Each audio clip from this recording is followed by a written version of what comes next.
¿Va a exponer usted esta tarde o mañana? Mañana yo traigo uno. No, digo, quería ser el puntero. Estoy acostumbrado a mí. Y por eso digo que si iba a ser esta tarde, digo, se lo preparo ya, se lo doy en cuenta.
Muy bien, vamos a reanudar nuestra tarea, que estamos aquí para trabajar, ¿de acuerdo? Y van a intervenir en primer lugar don José Romero Serrano, don Francisco José Corpas Rojo y don Juan José Oña Fernández, que no sé por dónde anda.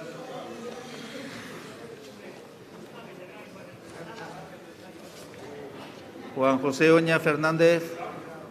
Ah, vale. Muy bien.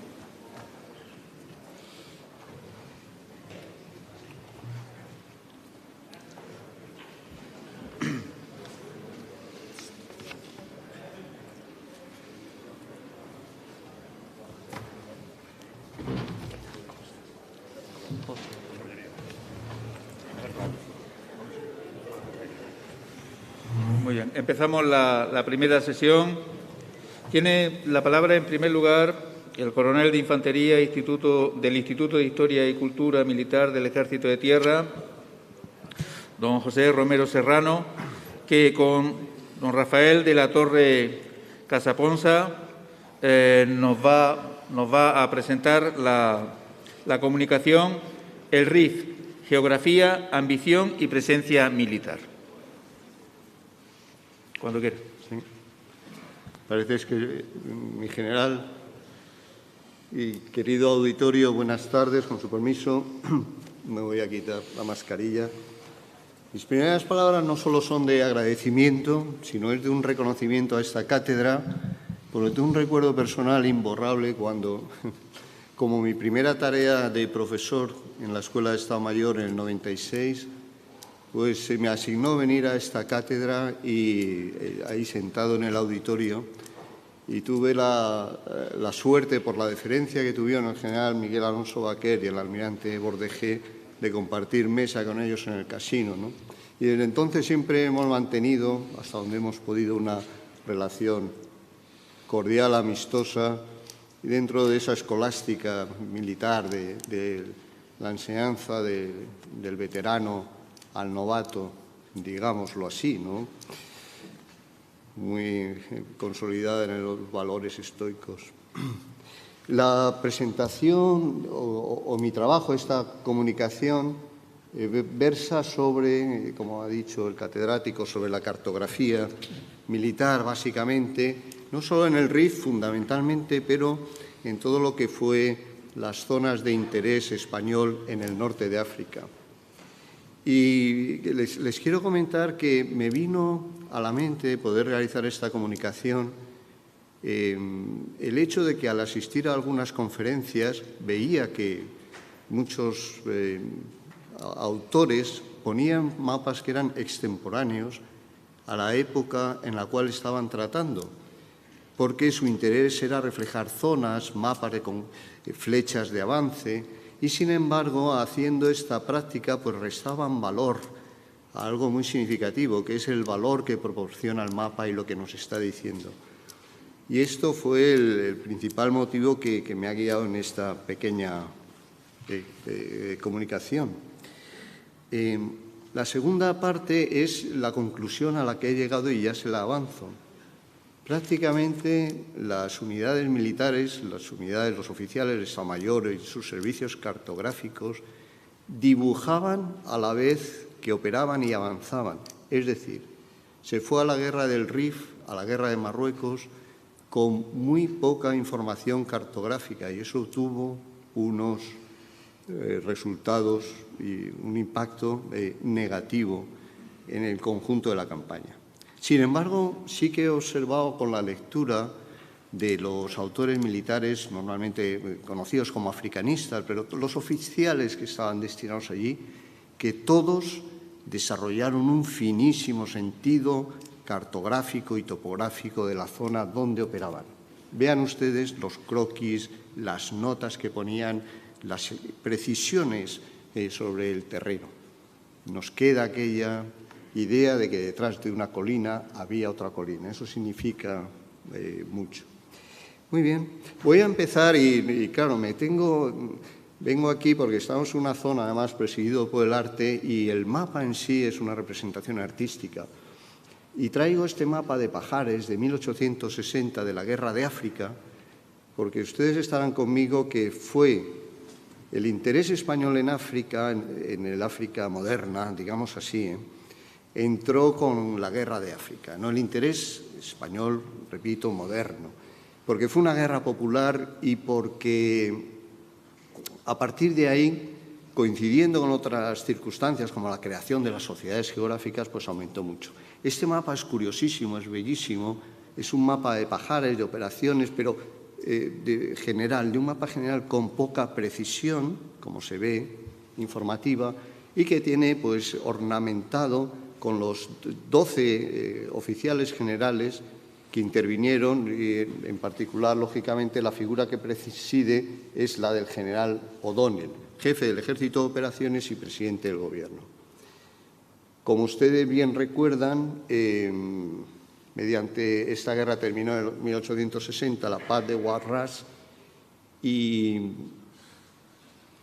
bueno, ya lo ha comentado, se ha comentado en esta mesa que, lógicamente, a través de esa paz se fijó los límites de las plazas de Ceuta y Melilla Y teniendo en cuenta que O'Donnell era tinerfeño y el interés que siempre tuvieron las Canarias por el Banco Sahariano y las pretensiones, lógicamente, de una zona económica enfrente, porque si no estaba España estaría otra potencia, pues se asignó la zona de Ifni como pesquería, que se asignó de forma plena soberanía y a perpetuidad para España en el Tratado de Guarras, artículo 8.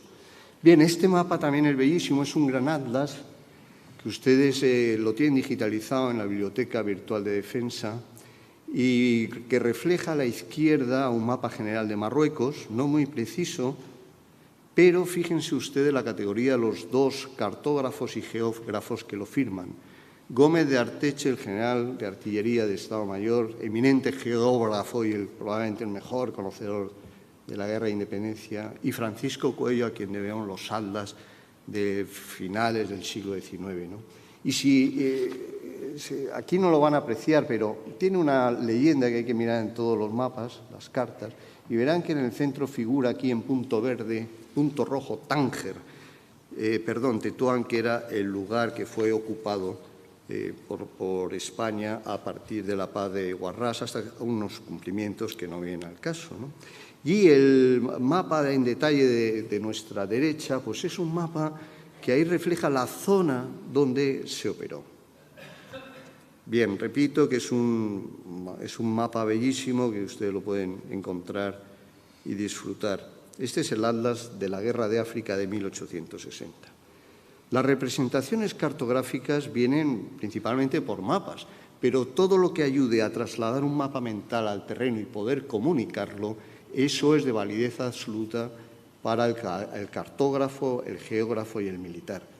Y entonces un croquis se utilizó tanto como mapas, es decir, tenía el mismo valor que el mapa en cuanto daba referencias para asignar territorios, direcciones de avance, etc.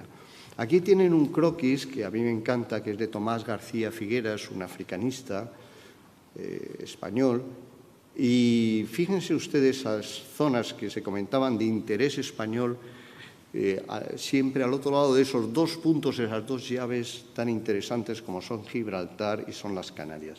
Había una preocupación en el siglo XIX por ocupar o tener presencia española, tanto que fuera de tipo comercial como para privar que otras potencias pudieran ocuparlo. Estos son los mapas que se fueron generando, pero fíjense ustedes en la diferencia de los tamaños, ¿no? El interés de España, digamos, en la zona sahariana, pues era enorme. Prácticamente tiene toda la extensión del territorio peninsular. En realidad luego quedó fijado, como ustedes saben muy bien, el Sáhara español en la precisión que viene aquí. Y luego tienen del Cabo Yubi, Tarfaya, lo que se llamó Protectorado Sur, aquí Guarras y el paralelo 2740, y un territorio de Ifni cedido por el Tratado de Guarras, como hemos comentado. Fíjense que el territorio de Ifni tiene la misma forma, la misma categoría que una isla canaria. Esto no es una casualidad, ¿no? Es 60 por 30 aproximadamente. Y si miramos la parte del Protectorado Norte, pues tiene la dimensión de una provincia española. 20.000 kilómetros, como pudiera ser Badajoz, por ejemplo. Bien, aquí no quiero hacer más consideraciones, lo tienen aquí en la parte escrita, sobre la presencia militar, el nivel de ambición, pero resumiendo, si en el Protectorado Norte teníamos 60.000 hombres en los años 30, en lo que es en el enorme territorio del sur, en sus distintas formas, Sáhara, Cabo Yubi, Vilavens e Ifni, pues habría menos de 3.000 soldados, contando policías, indígenas, etc. Porque ese territorio tenía interés en el litoral, en los 5 puntos que ustedes pueden intuir. Pero no me voy a entretener en esto y le voy a decir también que cuando hablamos del Sáhara y de estos grandes territorios en el norte, ha quedado evidente que no estábamos solos, ¿no? La gran potencia en el norte de África, lógicamente, va a ser Francia, y ahí hay muchísimos planos donde ustedes pueden ver en esa graduación de colores cómo se fue ocupando por parte de Francia, pues esa penetración pacífica, comercial, con vistas al protectorado, ¿no? Nosotros con Francia hemos tenido una relación de cooperación y competencia en el siglo XX, empieza desde 1890 ya en concreto, ¿no?, hasta 1912, que se marcan los límites del protectorado. Bien, seguimos con la cartografía. Le voy a poner 15 mapas, básicamente, pero este mapa es fantástico porque este lo elabora la Comisión de Estado Mayor, que se había creado en 1882 para Marruecos, residía en Tánger.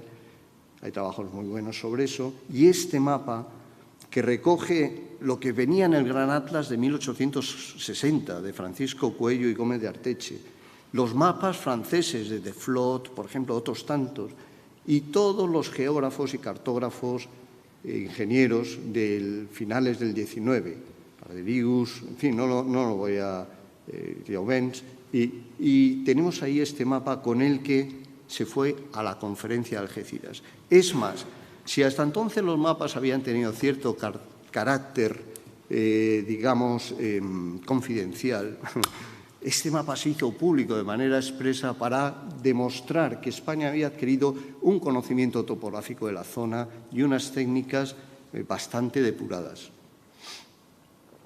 Este mapa es interesantísimo, como les comento, de escala 1.500.000 y viene además información sobre cávilas y además colores que utilizaron mucho los franceses también. Bien, continuamos. Y aquí les traigo, claro, es inevitable hablar de los mapas de Chías y Benito Chías y Carbó. De este es el que de mayor tamaño, voy a poner de escala 1,3 millones. Y fíjense, es el imperio de Marruecos, ¿no? Y de 1906 es este mapa. Es muy parecido a los franceses de Deflot, por ejemplo, pero aquí hay dos o tres detalles que me gustaría comentarles. Fíjense esta parte interesantísima del sur del río Dra, de Oued Dra, donde pone el límite de influencia del sultán de Marruecos. Se supone que de aquí hacia el sur, que era el protectorado sur de español, pues el sultán no reconocía ahí su autoridad. Se ha mencionado en esta mesa, y permítanme este pequeño inciso, la embajada de Jorge Juan, ¿no? Si ustedes leen la carta del sultán escrita al rey de Carlos III, con una finísima diplomacia, diciendo en esas zonas nosotros no tenemos, yo como sultán, no tengo autoridad, ustedes instálense, pero a sus criterios. Son unas cartas fantásticas, ¿no? Pues bueno, y además viene una cosa que para mí también tiene mucho valor, que es esta denominación, aquí la verán, que es dónde estaba situado Santa Cruz de la Mar Pequeña. La Mar Pequeña, la que media entre Fuerteventura y Lanzarote y la costa africana, ¿no? 100 kilómetros. Y esa es, pues, ya en 1906, pues venía por referencias ahí situado. Bueno, ahí hay otra polémica muy bonita geográficamente de dónde estaba situado, que todavía no hay la certeza, probablemente es Puerto Cansado, pero que también figura aquí, en la zona más al sur de aquí. Muy bien. Seguimos y sí que les quiero comentar que aquí ya empiezan a poner, por ejemplo, Rabat, una F para Francia, Larache, 1906, una E para España, se ocupará en 1911, Fez, sin referencias, ambición tanto de española como francesa, por tener Fez. Seguimos y este es el mapa también de Marín, editor, pero también es de Chías y de Benito Chías, y el interés que tiene es que ya viene muy definido todo este área general de Marruecos, ¿no? De la zona de influencia, como dice ahí, zona de influencia, hay que leer bien las leyendas. Ahora voy a pasar a un segundo grupo de mapas. Hemos visto unos generales, otros conmemorativos, y ahora vamos a pasar a los más interesantes. Mapas de operaciones. Aquí tenemos este bellísimo mapa de operaciones de la campaña de 1909. Y para eso tiene que venir una sección de Melilla, de Estado Mayor, para realizar este mapa. Este mapa es de un interés magnífico, lo tenemos en la cartoteca, donde tenemos 104 carpetas y unos 1.500 mapas distintos, todavía algunos catalogándose. Lo digo porque es de interés extraordinario, ¿no? Bueno, y aquí viene pues la Mar Chica y viene donde se desarrolló en este conjunto toda la campaña de 1909. 45.000 hombres, 4 meses. Verán la orientación muy sur-norte y una precisión, bueno, es un mapa preciso y precioso. Y les voy a decir una cosa, marca perfectamente el poco conocimiento que se tenía más allá de donde se operaba. No tiene ningunos detalles más. Aquí tenemos otro mapa, ya son de las campañas posteriores del 11, donde primero con Rogue y luego con el Mission, donde se nota las líneas de avance de interés español que van ya desde Celuán hasta Montearruit y luego hasta llegar a lo más al sur, al Muluya. Ven que es una zona que se mueve entre el Muluya y el río Kert, entre el este y el oeste. Este mapa tiene valor porque se ve cómo se va expandiendo la zona de interés español en lo que luego vendrá a ser el Plan Berenguer de unir las dos zonas españolas, la oriental y la occidental. Y fíjense que precisamente la campaña de 1911, ustedes lo sabrán, pero se lo voy a recordar, en agosto empezó porque una patrulla cartográfica llegó al río Kert, traspasó los límites del río Kert y fue asaltada por una de las cávilas de allí, ¿no? Eso hizo entrar la campaña de 1911.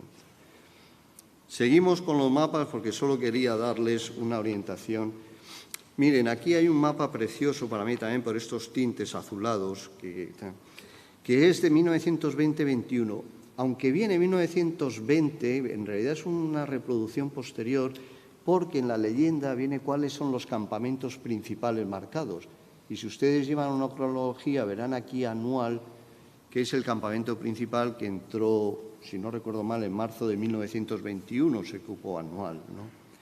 Y además aquí se aprecia otro detalle muy interesante para el que le guste seguir las crónicas de las campañas españolas en el norte de África, en Melilla. Aquí viene entre Melilla y Nador, pues el Barranco del Lobo, donde se produjo el inicio de esa campaña de 1909. Bien, veamos. 3 minutos. 3 minutos, muy bien. Pues vamos a pasar a estos mapas de 1915, donde, fíjense, solo quería marcarles una cosa, que es el tamaño comparativo con las provincias y el acierto de elegir el Levante por una forma muy parecida. Esto es porque el que lo hizo con lente de geógrafo, ¿no? Seguimos, este es el plano 1/200.000 y para aquellos que estén interesados les rogaría que lo comparasen con el año 27, que es el mapa definitivo de Marruecos. Seguimos con los mapas de operaciones y este ya es del año 18, la segunda hoja de las 5, y ya se aprecian aquí que ya no hay sombreados sino curvas de nivel. El nivel de desarrollo es altísimo. O sea, de precisión que estamos alcanzando es muy alto. Fíjense porque este es el mapa 1/50.000 de las operaciones, ¿verdad? De Asfrau, cómo van las líneas avanzando de las posiciones, ¿no? 1/50.000 es el mapa táctico por excelencia y se va a desarrollar a finales de 1927 al 30, 78 hojas. Pero aquí ya cuentan con el 1/50 con poca precisión.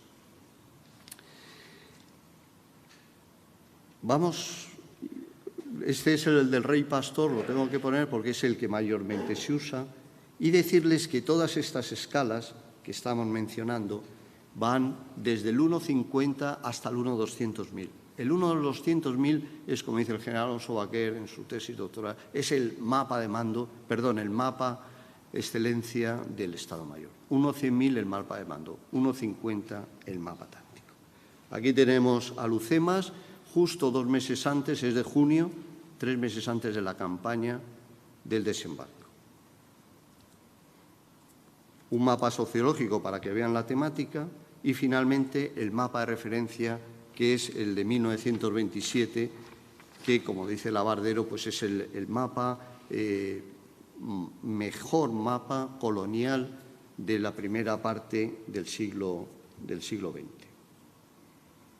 Y finalizo aquí con este mapa de Dartrews. ¿Y por qué? Porque este es un 1.50.000 del año 1927, pero el valor que tiene es que la recuperación de Dartrews en enero del 22 va a marcar el final de la campaña en Melilla. En cualquier caso, con esta exposición de mapas, le quería decir lo que tenían disponible las tropas españolas. El nivel de perfeccionamiento fue muy grande. Se fue a operar, sobre todo, con muy poca precisión inicialmente y al final se consiguió un desarrollo grandísimo. Decirle que la presencia española, y con esto termino, cuando se arrió la última bandera española en la zona de influencia del protectorado fue en 1961 y que, curiosamente y no por casualidad, fue en Kola, en el Curubú. Pues muchas gracias.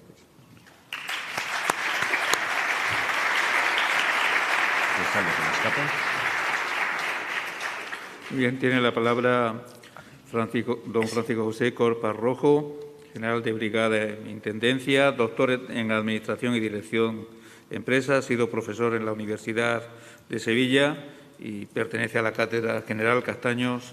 Nos va a desarrollar el tema el nacimiento de la logística en el ejército del protectorado. Muchas gracias, doctor Martín. Con tu permiso, mi general. Gracias. Buenas tardes a todos.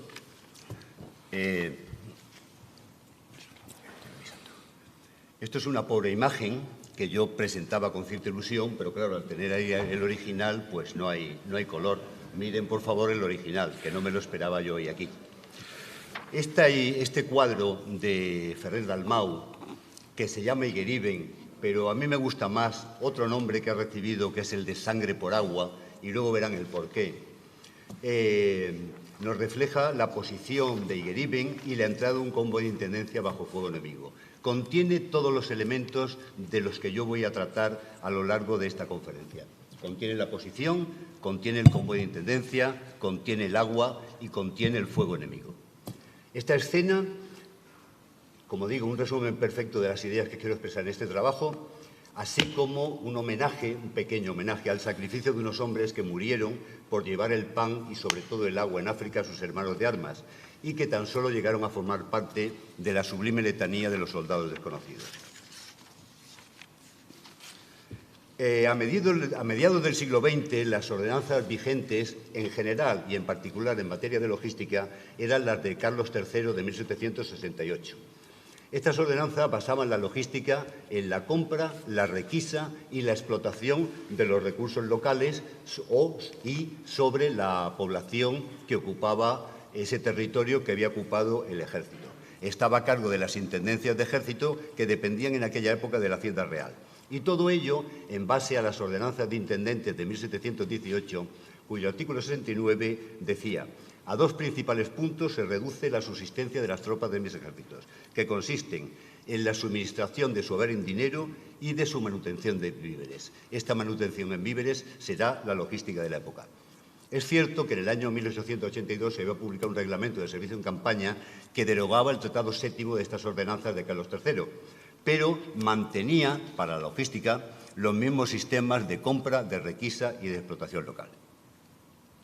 Si nos vamos a un mapa de Marruecos, no tan buenos como los que ha enseñado mi colega, pero en fin, uno hace lo que puede, fíjense en la compartimentación tan tremenda que presenta la zona del protectorado, tanto en el Rif como en la Yebala, con sierras perpendiculares al Mediterráneo y perpendiculares al Atlántico que se entrecruzan cerca o muy próximo a la bahía de Lucemas, que luego saldrá a relucir. La pluviosidad es escasa, los habitantes son hostiles, las comunicaciones prácticamente no existen. En una conferencia en el Ateneo de Madrid en el año 21, el conferenciante decía: nos han dado poco, malo y difícil, refiriéndose al territorio del protectorado que le había tocado a España. Este terreno, descrito por un autor también de la época como un mar de piedras, se le une también la condición de sus habitantes, que son duros y ásperos como su tierra. Para ellos formaban núcleos de población muy pequeños, las cabilas, formados por una serie de familias emparentadas más o menos entre sí, y su posesión más importante en la época era tener un fusil, el Mauser español o el Lebel francés.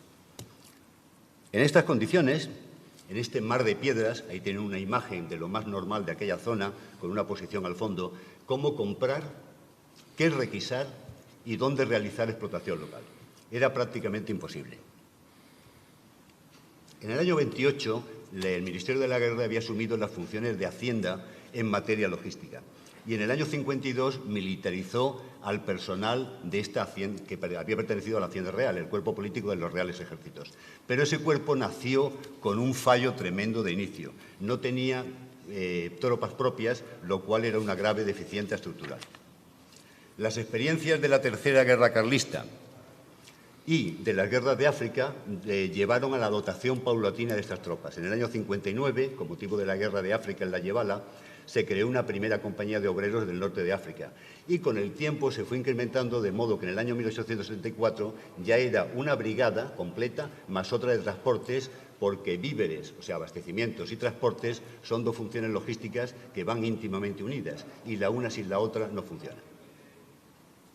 Aquí tenemos un transporte militar de la época debido a los pinceles de Cusach, que es nuestro pintor de batallas de finales del 19 y primeros del 20.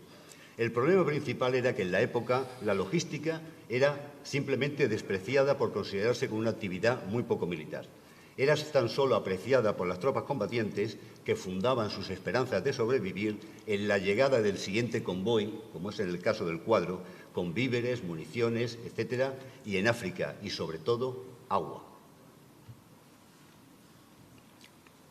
El avance hacia Lucemas, como tú has mencionado antes, fue un objetivo prioritario para la Alta Comisaría del Protectorado de Marruecos. La bahía de Lucemas era el fulcro que unía la Yebala y el Rif. Se intentó varias veces desembarcar en esa bahía, pero no se ejecutó por falta de medios, nada menos que en los años 11, 13, 16 y 18.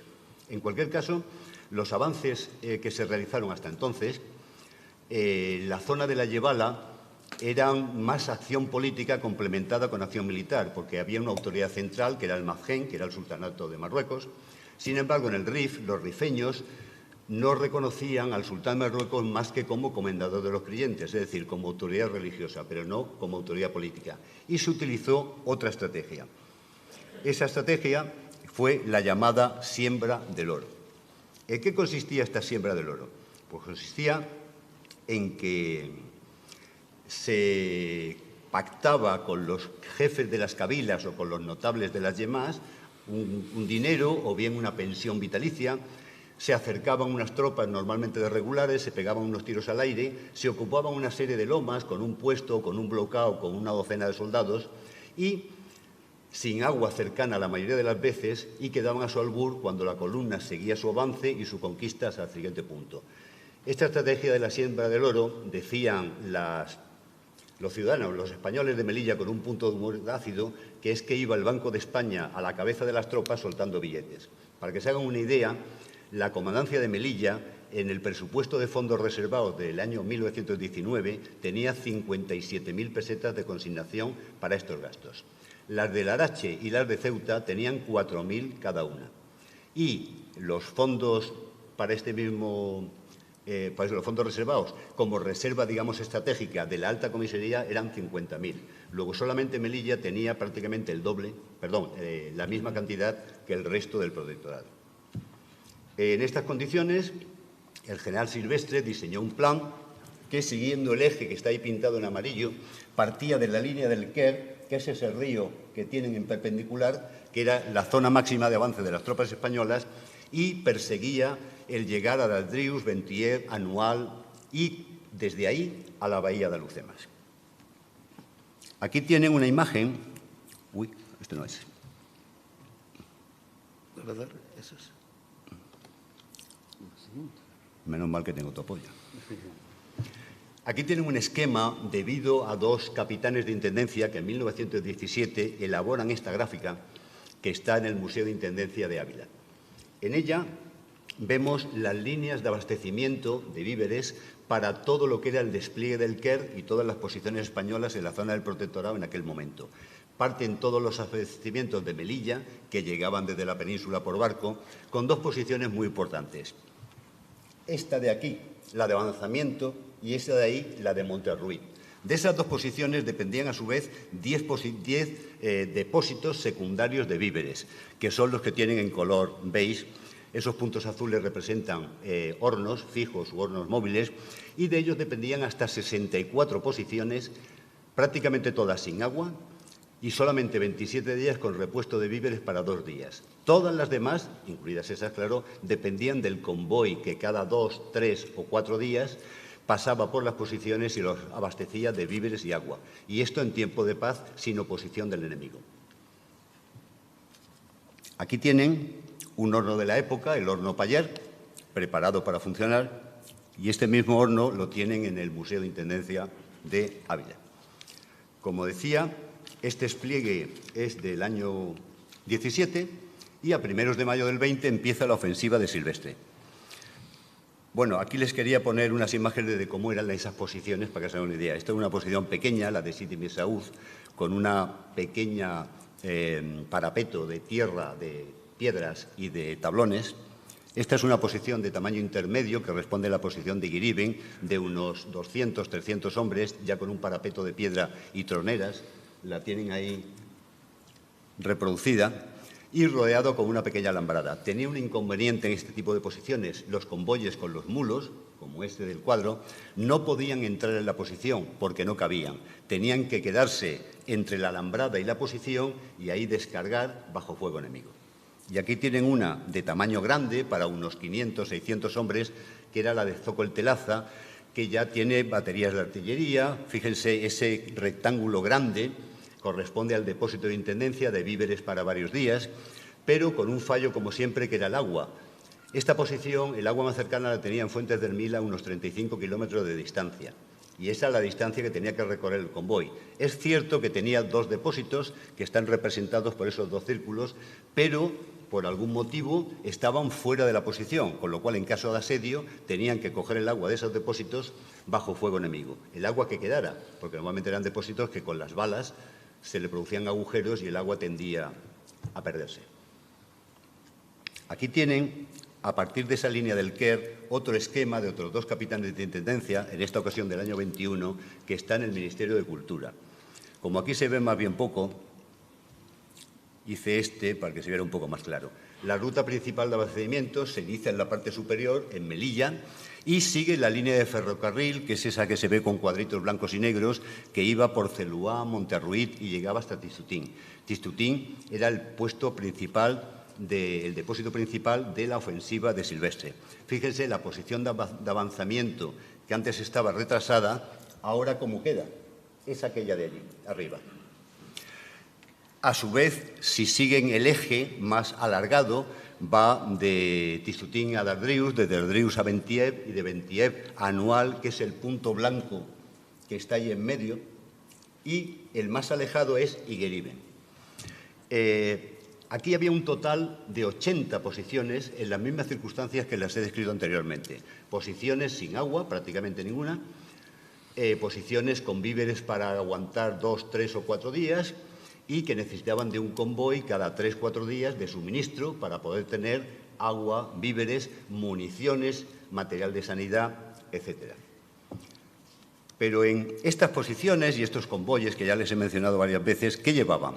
De acuerdo con el reglamento del año 5, ligeramente modificado en el año 7, llevaban las raciones tipo África, que se llamaban. Básicamente eran 3, de carne, de tocino y de vigilia. La de vigilia era bacalao seco, complementada con una ración de pan. Este conjunto pesaba más o menos 1.200 gramos. Pero a ello había que sumarle el combustible para la confección de comidas, porque había que confeccionar la comida, que eran unos 700 gramos de leña, lo cual hacía que cada hombre necesitara diariamente 2 kilos solamente para comer. Pero eso no era todo, había una serie de complementos de café, azúcar, aceite, arroz, garbanzo, etcétera, en función de las subsistencias, de los víveres que hubiera en Melilla, que se hubieran recibido de Península en cada momento. A ello había que unir otro tipo de raciones, como las indígenas, que eran para las fuerzas regulares fundamentalmente musulmanes, con lo cual eran idénticas a las de españoles, solamente que no llevaban ni tocino ni derivados del tocino. Había que añadir a eso las raciones de ganado, que eran 10 kilos, 5 de pienso y 5 de paja para cada animal, mulo o caballo, y a eso había que añadir además el agua. En invierno 3 litros y en verano 5 para los hombres, según el reglamento. y unos 30 para los caballos y unos 20 para los mulos. Todos estos suministros se llevaban mediante convoyes.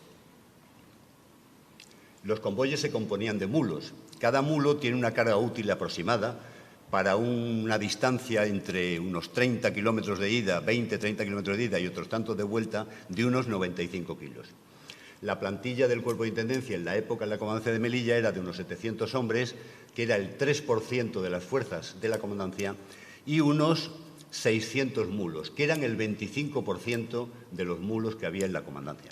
Un convoy tipo para una brigada de unos efectivos de 6.000 y pico hombres y unos 1.000 animales, más o menos la fuerza que llevaba Silvestre en la ofensiva, necesitaba 154 mulos, es decir, un 25% más o menos de los que había existentes en la plaza.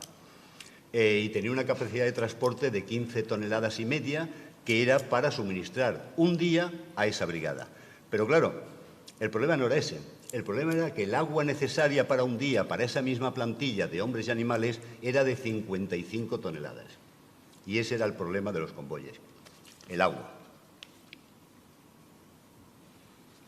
Hay que tener en cuenta además que esos convoyes, por el número de mulos que tenía Intendencia, no solamente transportaban víveres y agua. En caso de que los convoyes de artillería fallaran por falta de mulos, también transportaban municiones, pero también transportaban material de ingenieros, por ejemplo, tablones para hacer los parapetos, y también material de sanidad. Aquí tienen una sección de Intendencia Lomo con sus barricas de agua, sus cajas de víveres, etcétera, preparada para salir. Y aquí tienen un convoy de retorno, porque había un elemento importante en el convoy que no he citado hasta ahora, que eran las cartas. Los convoys también hacían de correos y llevaban a las posiciones las cartas de novias, de hermanos, de padres, etcétera, etcétera. Y a la vuelta se llevaban el correo de vuelta de la posición. Pero también al baste del mulo se le adaptaban unas parihuelas para evacuar a los enfermos y heridos de esa posición. Y todo esto estamos hablando sin combate, sin fuego enemigo.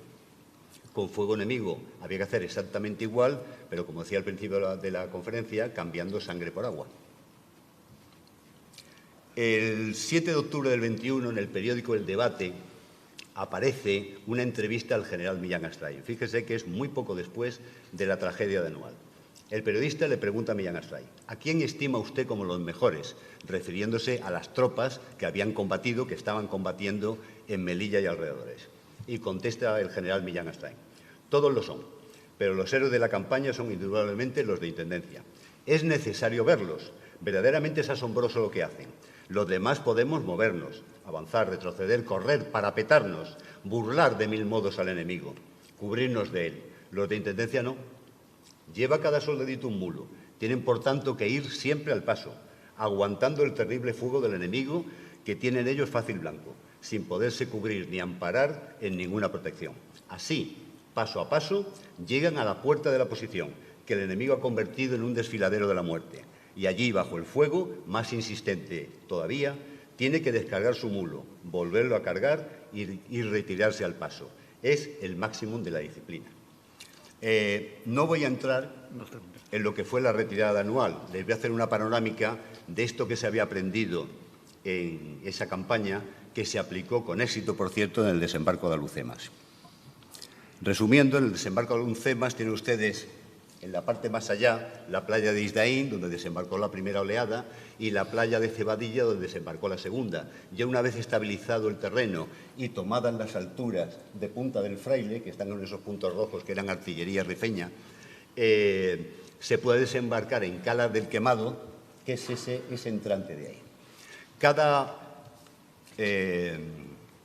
columna, la de Sario y la de Fernández, que desembarcaron inicialmente, llevaba media compañía de Intendencia, que tuvieron un pequeño problema. Las barcazas no se podían acercar hasta la playa porque no tenían fondo suficiente y tuvieron que desembarcar en las primeras oleadas 500 toneladas de víveres y otras 500 toneladas de agua a brazo. Ya posteriormente, cuando la situación se estabilizó, los barcos se pudieron acercar más y con esos pantalanes facilitar el desembarco con una posición central. Ahí pueden ver los depósitos de víveres y los mulos preparados para salir en convoyes, a dos posiciones secundarias de depósito intermedio de apoyo a las columnas de vanguardia. En resumen, Le estoy dando al revés. Sí, claro. En resumen, el modelo de la logística de primero del siglo XX era inaplicable en África. Se habían ignorado las experiencias de las guerras coloniales. La situación táctica y el despliegue de posiciones forzaron a un modelo logístico de convoyes con rutas de abastecimiento, que era viable sin oposición del enemigo, pero era muy costoso en hombres por el fuego enemigo.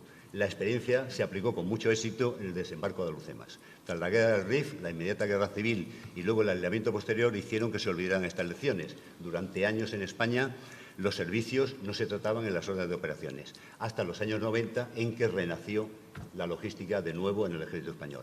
Muchas gracias por su atención.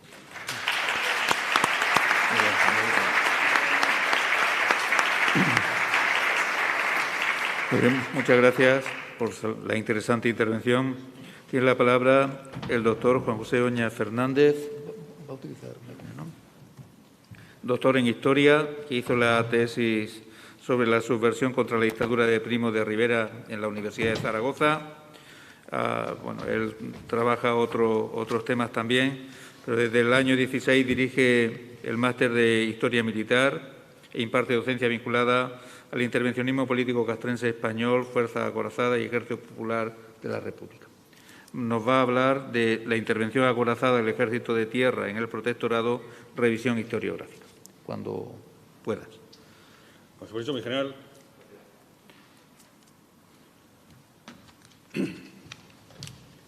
Buenas tardes.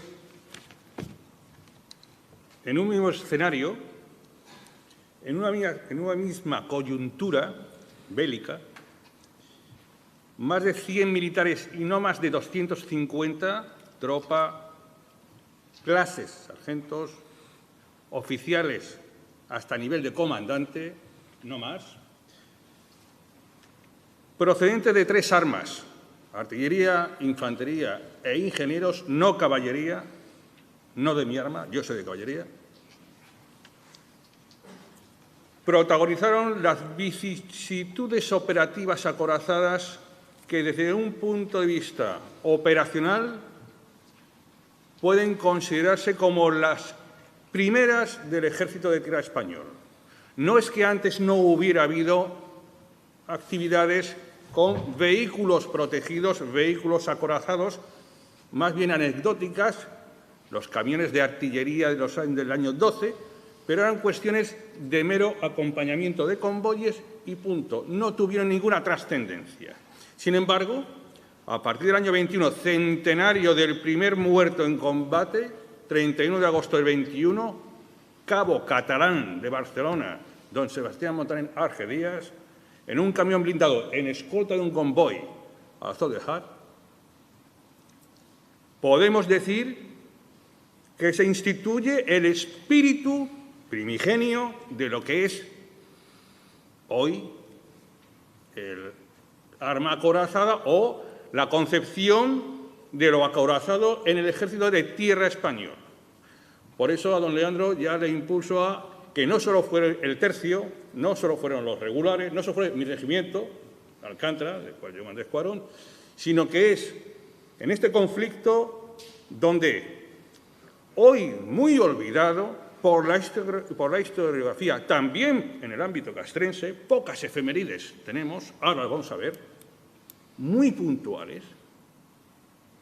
Tenemos que hablar de que un material tecnológico avanzadísimo en ese momento, en competencia con la aeronáutica, se implantó en un ejército con una concepción donde la caballería y la artillería, junto a la infantería y el trabajo zapador más la logística, no se vinculaban tanto a lo tecnológico, excepto, insisto, artillería, ingenieros, en parte, la telegrafía sin hilos, la aerostación tan importante, como veremos en algunos mandos de la Compañía de Electrotécnica y Comunicaciones, de la que emanaban los camiones protegidos de ingenieros, la auténtica caballería mecanizada en aquel momento, van a implantar ese espíritu.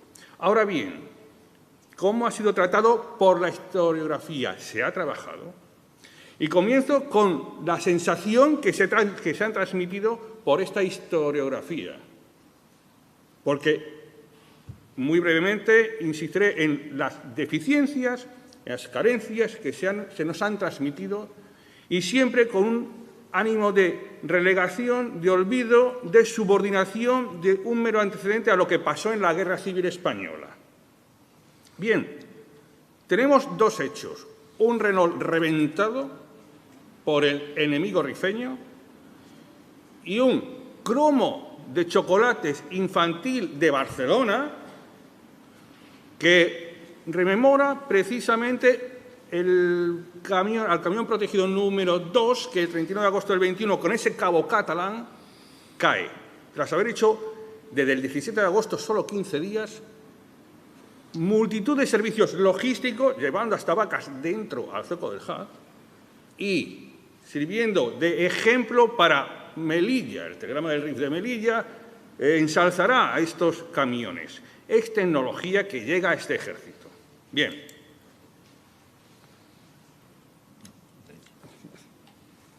¿Qué o cómo podemos enfocarnos a esta historiografía?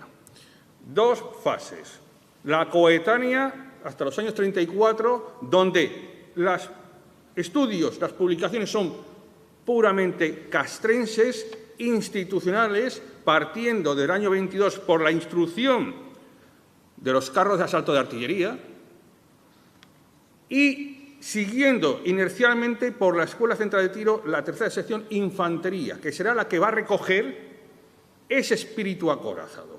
Los ingenieros, pese a todo esfuerzo que desarrollarán con sus camiones protegidos, sus bajas, que ya veremos ahora, sus laureados, sus medallas militares, no implantarán una doctrina porque no era su misión. Pero disponían de los camiones y disponían de los medios para armarlos y desarrollaron lo que hoy la caballería tiene como misiones: seguridad, reconocimiento, flanqueos, etcétera. Vinculación del camión protegido a la aeronáutica. Surge en España un fenómeno que es, transanual, impulsar la compra de aparatos por las ciudades. Avión Ciudad Real, hay que un experto, así, avión Madrid, avión... Ojo, el camión protegido y los tanques van a ser también objeto mínimo, pero el avión tiene otra dimensión para la sociedad. Pero los 8 primeros camiones protegidos paga el Marqués de Comillas y la policía paga un Renault 17. Y comenzamos con lo que la historiografía más se ha enfocado dentro de esa relegación de lo acorazado en el protectorado, como mucho a los materiales. Renault 17 tiene una ametralladora constante, profuso, anquilosado, no se aporta a partir de los años 90, porque desde la Guerra Civil el tema del protectorado no es que no se toque, pero lo acorazado se olvida. Hay un artículo puntual de un militar, comandante Meréndez, en la revista de Ejército, año 66, y es un pequeño antecedente para la unidad de infantería. Pero a partir de los años 90 ya sí que hay autores civiles, pero siempre con el mismo anquilosamiento. Solo tanques, tantos kilómetros, los camiones, no era importante. Y el tratamiento de un Mazarrasa con otros autores es continua en inercia, es reiterativo, no hay metodología investigadora, las fotografías no se contemplan, no hay fuentes. Famoso, célebre, laureado don Mariano García Esteban, de Baguena, Teruel, Infante. Famosa escena, ciego en su FT-17. Profusamente trabajado, pero nadie se ha dedicado a observar que esa fotografía está en la prensa, ese señor que está al lado es su compañero de carro, tan valiente como él, sargento Fernández Rubio, teniente de la Guardia de Asalto, que hasta el último día asesinado en Lérida en el 36 como guardia de asalto, llevará el emblema de carros de asalto. Había ya una mentalidad acorazada que disponía este personal. ¿Se sentían especiales? Si seguimos, no solo eso, esa anécdota del laureado don Mariano García Esteban, general de brigada, si investigamos, fue ejemplo para la ciencia, se le intentó recuperar la vista. El rey le impone la laureada en doble acto, la militar individual y la laureada. Pero es que en los años 60, está ahí abajo, es en Teruel una referencia, sigue siendo una referencia. ¿Qué nos quedamos? ¿Solo en el hecho de su valor? Otro, profuso, trabajado hasta la extenuación, como siempre, con inercia, sin acritud, sin análisis, es Juan José García Marco, no José García Marcos, que van a aparecer y van a ver constantemente. Laureado, un chaval, mozo, de Archena, Murcia. Fíjense en la fotografía sociológica de su entorno. Fotografía a su recepción. Laureado, ¿por qué? Porque su camión protegido se queda 48 horas, intenta evasión, intenta escape, es capturado. Cautiverio. Sabotea el avión de Abdelkrim. Y, por si fuera poco, en el 34 se le condecora con Niceto Alcalá Zamora, pero ojo, ¿en qué acto? Con el capitán sevillano, combated con López de Ochoa. Al año siguiente López de Ochoa será asesinado. ¿Qué nos quedamos? Solo en la anécdota. Pero, si nos vamos más allá, nos vamos a los camiones protegidos. ¿Y qué tenemos? A un famoso Francisco Rancaño Sarille, medalla militar individual, que la historiografía siempre ha dicho que es un ingeniero y que además se llama Sevilla. Es artillero, acabará como coronel en Guinea Ecuatorial, es una referencia para quienes quieran trabajar en Guinea Ecuatorial, y estará harto de intentar decir que es artillero. Hasta el rey se lo dice. La medalla militar como artillero, no como ingeniero, pero será un medalla militar, un auténtico experto y célebre, recibirá premios, recibirá recompensas por la prensa. Pero no solo eso, vemos los caminos protegidos, convoy a Azov de Haz. Los camiones protegidos van a ser reclamados constantemente en esos servicios de protección de convoyes, van a ser para el mando vitales. Y no solo eso, van a escoltar a las personas VIP, a los altos comisarios, al general Primo de Rivera. Va a pedir a los camiones protegidos. ¿Dónde tenemos a un cabo que sale en la prensa? ¿Dónde tenemos a este camión, que es el camión que el 31 de agosto en este cromo va a caer? Esta es la fecha del 31 de agosto, pero es que ese día caía. ¿Dónde tenemos aquí otra vez al alférez ya artillero, Francisco Rancaño Sarille, medalla militar, con Luis Orgaz Yoldi, con von Liedemann? Avanzo rápido. ¿Quién se acuerda que su compañero, Juan José García Marcos, a la vez que está operando, en la misma operación, se me olvida decir que García Marcos fue 2 veces propuesto para 2 laureadas en menos de 15 días? Pero su compañero catalán Lorenzo Juanola Durán, de Terrassa, opera el mismo día y le pasa lo mismo que a él, porque estos camiones protegidos eran la última reserva del mando y actúan siempre como el último elemento en defensa retardadora y aislados. El enemigo comienza a aplicar una lucha contra carro que los que hemos estado en Afganistán o hemos estado en Irak es similar. Explosivos, trampeos, mulos muertos en las pistas para volcar este vehículo, que es que vuelca por un mulo muerto. Y un compañero suyo, el brigadier Benigno Pérez del Río, una persona polifacética, interesantísima, más allá de lo militar, le escribe un libro heroico a esta tripulación, que además es una fuente, porque en ella aparecen sus 2 soldados, un cabo y un soldado, también medallas militares. ¿Quién se acuerda de ellos? ¿Dónde nos hemos quedado? ¿Siempre en la anécdota? Otra cuestión, profusa imagen. Los carros de artillería entrando en Melilla, Sanjurjo, Pero nos damos cuenta ya que el capitán Ruiz de Toledo ya lleva el emblema de carro de asalto. Comenzamos ya con... existe ya una incipiente mentalidad de algo distinto. Tenemos la medida colectiva, famosa ya, avanzo rápido, a la unidad de artillería, al comandante Ruano Peña, profusa también, pero tenemos claro en qué ámbito aparece publicado. ¿O nos quedamos siempre con la imagen, no la trabajamos? Que es el defecto que ha habido en los 57 registros hasta ahora, desde el año 21 hasta el 2021. 57 temas. Y nos acordamos de los muertos. Ahí está el primer vehículo, con esa lucha contra carro que va a desarrollar el rifeño específica que hoy se aplica, con bombas de aviación tipo EOD, tipo... explosivos improvisados, con asaltos, aislando a la infantería. Son técnicas que hoy se aplican. ¿Lo aprendemos? ¿Lo podemos transmitir a nuestra gente? No se hace, no se ha hecho hasta ahora.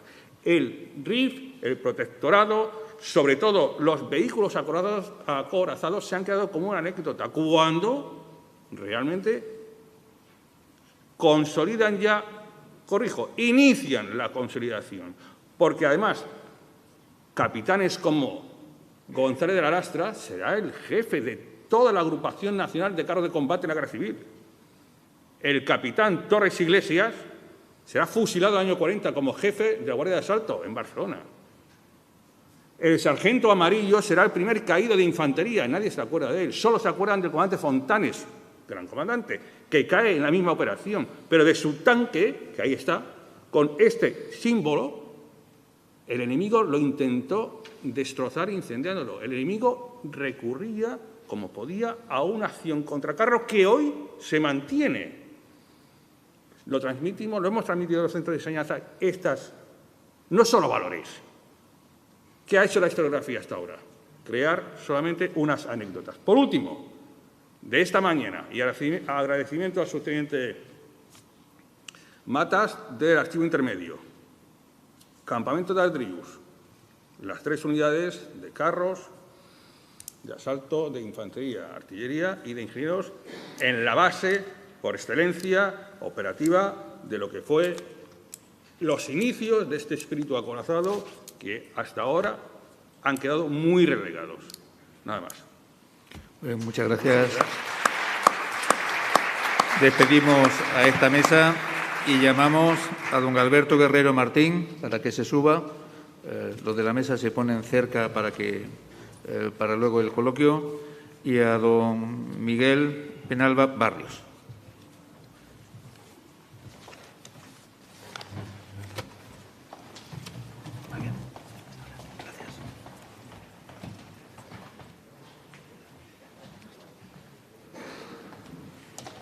A ver, me falta alguien.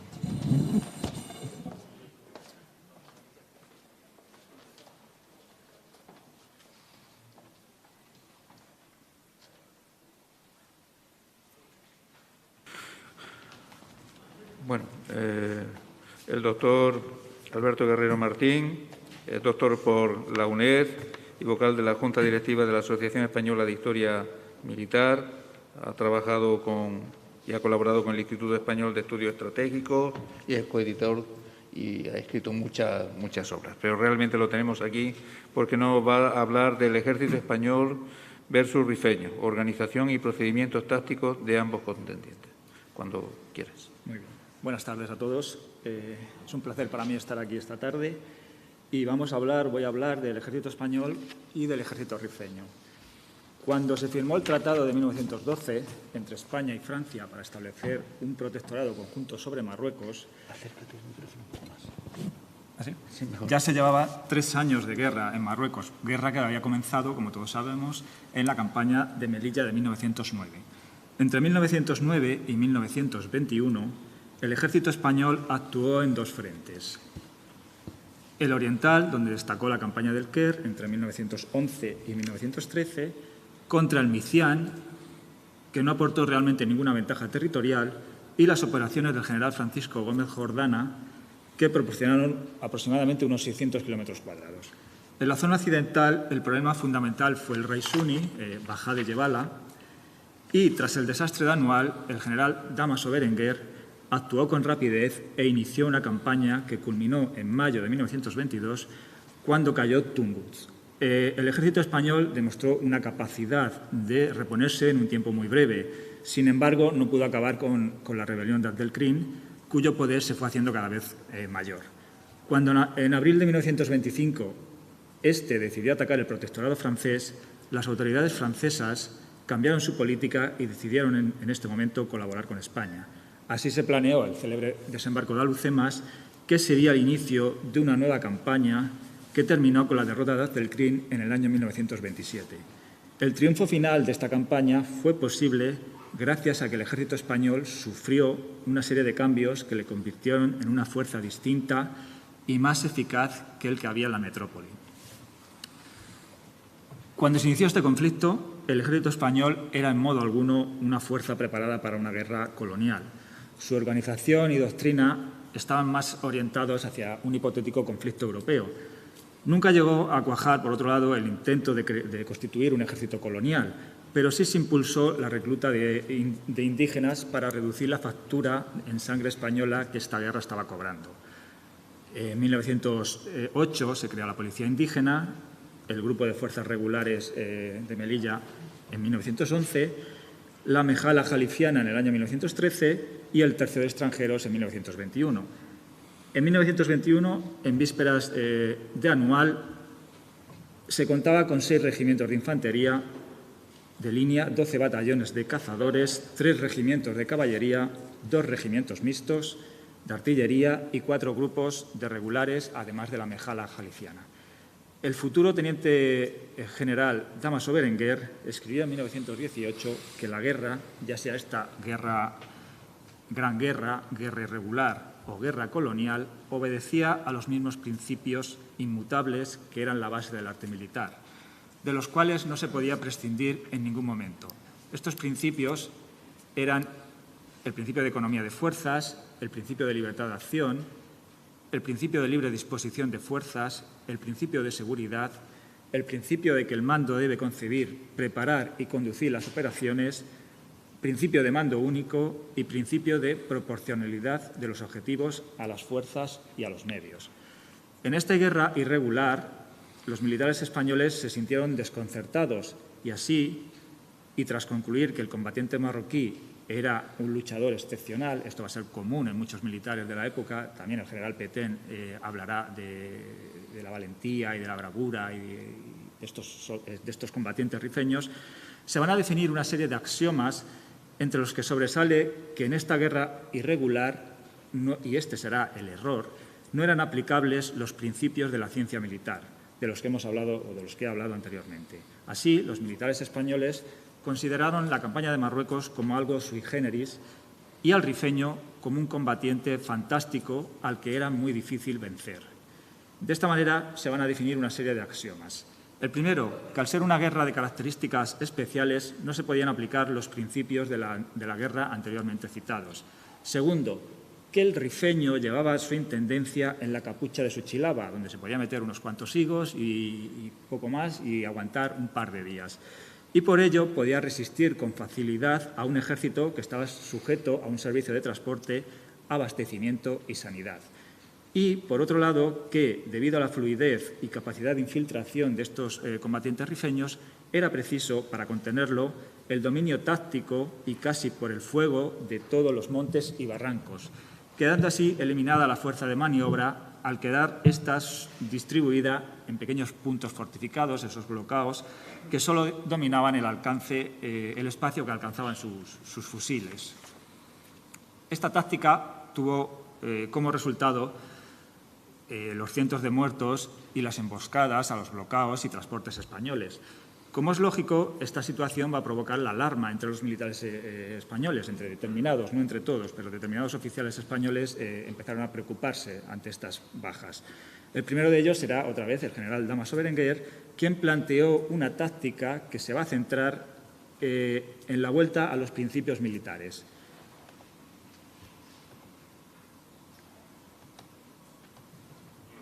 Estos principios militares, de los que ya he hablado anteriormente, serán los que al final, o la vuelta a estos principios militares, serán los que al final sirvan para obtener la victoria en 1927.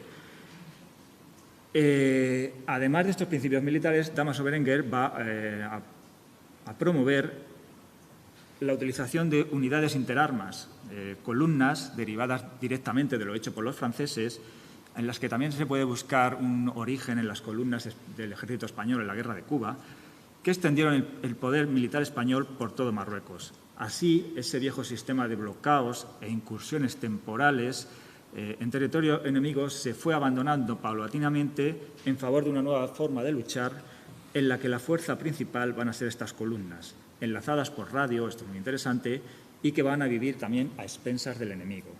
Esta forma de conducir las operaciones, que se llamó en aquel momento de mancha de aceite, se empleó por primera vez en el bienio de 1919-1921, en la zona occidental del Protectorado. Y en la zona oriental resultó un fracaso porque se aplicó mal. Los objetivos fueron muy ambiciosos y esto condujo, como bien sabemos, al desastre de Anual. Este planteamiento de Berenguer será la base sobre la que actuará el ejército español a partir de 1925 y es el que, repito, el que logrará la victoria final en el año 1927. El general Godet será su forjador, utilizando el máximo número de columnas, a diferencia de Berenguer, en el mayor frente de despliegue y enlazadas por radio. Despliegue este que por aquellas fechas ya abogaba un teórico de la guerra tan famoso y prestigioso como Lidl-Haar. En 1925 esta táctica se generalizó y perfeccionó, pero aumentando el número de agrupaciones lanzadas sobre el mismo objetivo, de forma que pudieran maniobrar de frente y de flanco también e incluso realizar operaciones de envolvimiento o embolsamiento, protagonizadas en este momento ya por tropas de los regulares y de la Legión, con el apoyo también de algunas jarcas. La doctrina francesa para el combate ofensivo se basó, a partir del año 1918, en operaciones con abundancia de medios, humanos y materiales, planificadas con una excesiva meticulosidad. El mariscal Pétain, a partir de 1925-1926, aplica esta doctrina también en el protectorado francés. El ejército español, que tenía como espejo el ejército francés, pues va a recoger estos mismos principios en el Reglamento de Unidades de 1925. Y el Estado Mayor de la Alta Comisaría de Marruecos, apenas se hubo familiarizado con la nueva doctrina, la aplica a cuantas operaciones se realizan a partir de ese momento. Algunos militares, como Godet o Villegas, concluyen que la guerra de Marruecos no tenía nada en especial y que, al margen de las operaciones a cargo de pequeñas unidades, la victoria se alcanza al aplicar medios de combate y principios clásicos del arte militar, que habían demostrado ser eficaces por igual tanto en tierras europeas como en tierras africanas. Otra de las características o cosas interesantes que se aplican en esta guerra pues se modifica el armamento del ejército español, por un lado. A lo largo de 1922, ya ha hablado el anterior ponente, llegan los primeros carros ligeros a Marruecos, los Renault FT-17, y se organizan en dos compañías de dos secciones, de dos secciones, cuya misión fundamental va a ser apoyar los avances de la infantería. También comenzó a emplearse el fusil ametrallador. No obstante, el arma que va a ejercer un mayor impacto, aparte de la infantería, evidentemente va a ser la aviación, ¿no?, de extraordinaria variedad y de enorme efecto moral, a semejanza también de la experiencia británica en Irak, demostrando que se ha convertido en un elemento básico en las guerras coloniales. Esto en cuanto al combatiente español, al ejército español, pero vamos a ver ahora al combatiente rifeño. Señalaba el general Godet que el marroquí poseía la intuición de la táctica, esa extraña sensibilidad guerrera que le permitía adivinar la menor falta y aprovecharla en su favor. Por eso en Marruecos, decía Godet, era tan importante o más que en una guerra europea el no cometer el error táctico que pudiese ser aprovechado por el enemigo. De ahí que fuese tan importante el conocimiento y aplicación constante de los principios militares. Esos axiomas que hablaban de lo formidable que era el combatiente marroquí y que en este tipo de guerra no se podían adoptar los principios de la guerra, estaban, según Godet, alejados, muy alejados, según él, de la realidad. Y esto se va a poder comprobar en 1926 y 1927.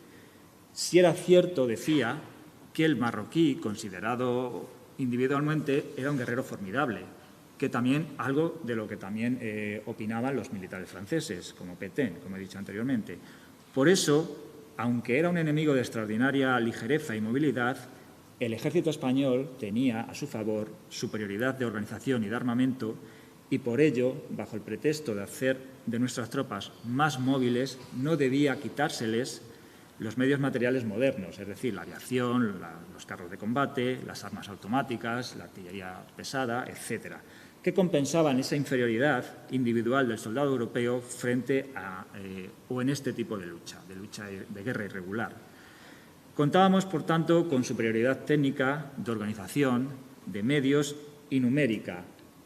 Por eso precisaba cambiar radicalmente el sistema de guerra y emplear los principios y procedimientos que nos permitiesen utilizar esas ventajas frente a un enemigo perfectamente adaptado al género de guerra que él había escogido y que era una guerra o un género de guerra que no nos convenía, según Godet, seguir.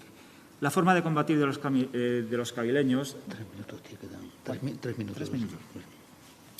Bueno, la forma de combatir de los cabileños era de carácter individual, se basaba en la movilidad y en el conocimiento del terreno y tenía 3 principales variantes. Simular repliegues para separar del grueso a alguna unidad y caer sobre ella después, emboscar a los que prestaban apoyo logístico y hostigar a los que estaban en marcha o acampadas por los denominados pacos o francotiradores. La capacidad de los cabileños también por infiltrarse entre las tropas españolas impedía mantener una maniobra con soltura y exigía controlar también el territorio mediante una red de posiciones fortificadas, que en realidad solo dominaban su campo de tiro. Como me quedan solo 2 minutos, voy a hacer unas conclusiones muy rápidas y quiero señalar que la dimensión colonial de esta guerra, o la dimensión colonial que esta guerra tuvo, tiene como exponente la creación de unidades permanentes nativas y europeas de reclutamiento voluntario. Marruecos se va a convertir para los militares españoles en un campo de experimentación donde se van a probar, aunque fuese a pequeña escala, pero se van a probar las innovaciones tecnológicas de la época, la ametralladora, el carro de combate, los gases tóxicos o los aviones. Y también los oficiales españoles, y esto es también muy interesante y muy importante recalcarlo, se van a iniciar en procedimientos de empleo de artillería desarrollados durante la Gran Guerra y en cómo planificar asaltos anfibios a gran escala. Ahí está el desembarco de Alhucemas. Pero para mí todo esto junto refuta esa idea de que el ejército español del primer tercio del siglo XX, era una institución intelectualmente anquilosada. No lo era y se demostró con creces en la Guerra de Marruecos. Por mi parte eso es todo. Muchas gracias por su atención. Muchas gracias, Alberto.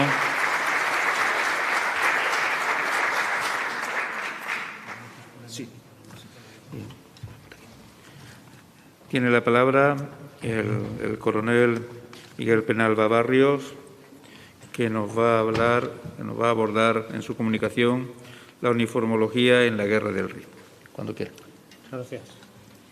En general, en esta comunicación se trata de hacer un recorrido histórico por los uniformes que fueron reglamentarios en las unidades militares que participaron en la Guerra del Rif.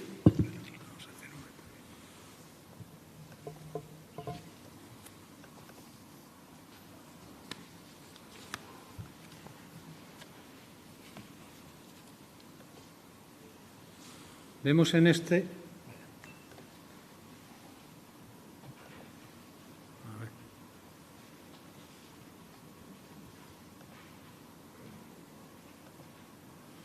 esta primera imagen vemos un cuadro de Ferrer Dalmau en la que se expresa un escuadrón del Regimiento de Cazadores de Caballería Alfonso XII, que tenía sede en Sevilla, realizando la carga de Tasdir en 1909, en el que los jinetes de este escuadrón pusieron en huida a un número muy superior de enemigos. El regimiento recibió la más alta condecoración colectiva, la Laureada de San Fernando colectiva, y como vemos en el cuadro, el uniforme que vestía el regimiento pues era un uniforme de rayadillo, con su guerrera y calzón de rayadillo, el Salakov con una funda caqui y un correaje de cuero. Pues de esto vamos a tratar, de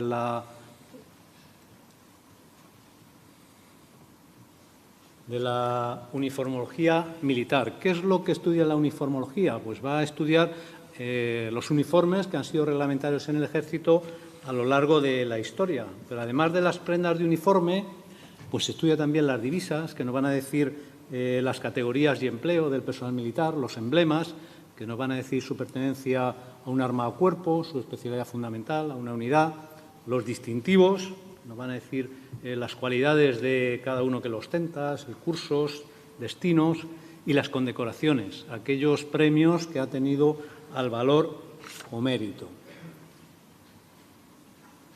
Empezamos viendo los uniformes de la época. Primero diremos que durante el reinado de Alfonso XIII se caracterizó fundamentalmente por la desaparición de los uniformes azules, es decir, la guerrera azul y pantalón gran C, y así como el uniforme celeste de caballería, que se había utilizado fundamentalmente en la segunda mitad del siglo XIX. Entonces, estos uniformes permanecieron prácticamente como uniformes de gala. Los uniformes que se utilizaron en la época fue el rayadillo, que estamos viendo en pantalla, fundamentalmente hasta la llegada de los uniformes de caqui.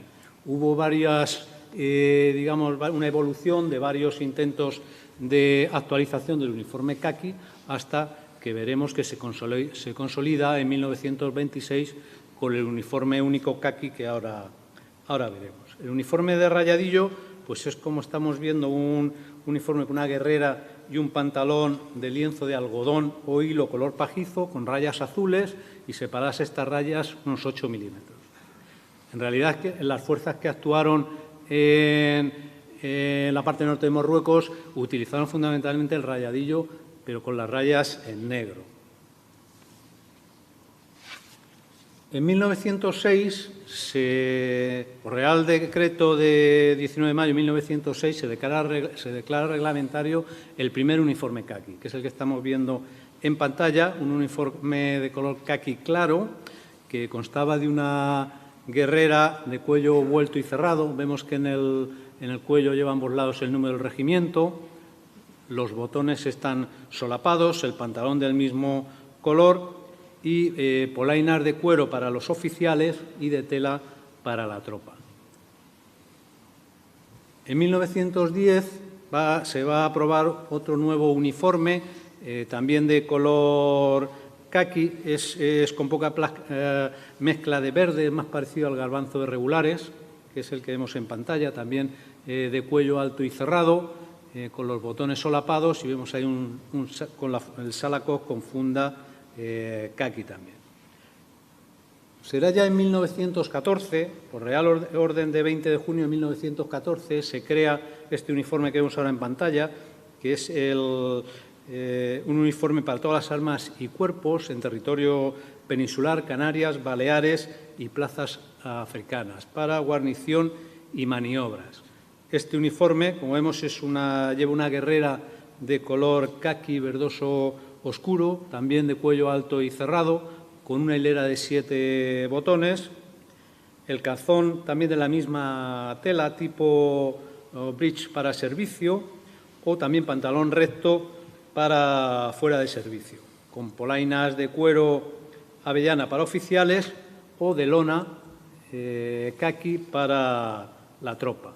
Como prenda de cabeza se utilizó el ros, que es el que vemos en pantalla, el gorro redondo que hemos visto también que se utilizó en la época, se ve también en el cuadro, el sombrero chambergo, que se pondrá un poquito más adelante, o la gorra de plato para oficiales, que se aprobó o se puso reglamentaria a partir de 1908. Este uniforme es el que se utilizará fundamentalmente por las unidades en 1921. Aquí tenemos un ejemplo de un soldado del Regimiento de Cazadores de Caballería Alcántara que lleva este uniforme caqui, también el cuello vemos alto y cerrado. Vemos que el emblema que lleva al cuello es la cruz flordelisada en color verde de la Orden de Caballería Alcántara. Vemos que va con el sombrero chambergo.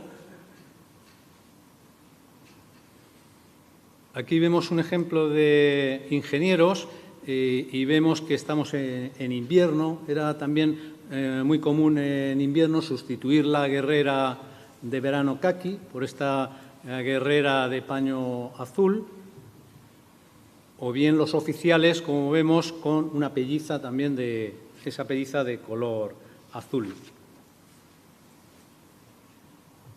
Ya en 1926 llegamos, por Real Orden de 31 de julio de 1926, se declaró reglamentario este uniforme, que se le denominó el uniforme único caqui para todo el ejército, cuadros de mando y tropa, para guarnición, diario, gala, maniobras y campaña.